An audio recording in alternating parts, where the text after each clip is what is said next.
वस्तूंच्या प्रतीची जाणीव करून देणारे अवयव म्हणजे ज्ञानेंद्रिये. डोळे, कान, नाक, जीभ आणि त्वचा ही आपली 5 ज्ञानेंद्रिये आहेत. त्यांनाच आपण पंचेंद्रिय असे म्हणते. यांची काय कोणती ते पाहूया.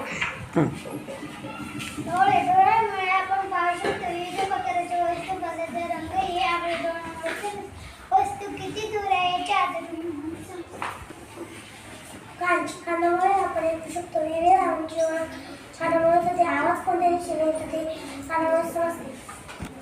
नाकाने आपण श्वास घेतो. फुलांचा, फळांचा, अत्तराचा सुगंध नाकामुळे समजतो. तर खराब झालेल्या अन्नाचा, ओल्या कचऱ्याचा दुर्गंध नाकामुळे समजतो.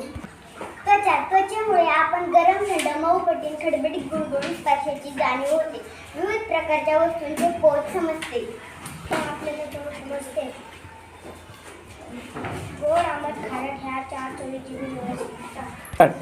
डोळे माझे जगती, प्राणी पक्षी दिसते. कान ऐकते सुंदर शोध, आवाजामुळे त्यांचा जीभ सांगे चौथी न्यारी, आंबट, कडू आणि गोड.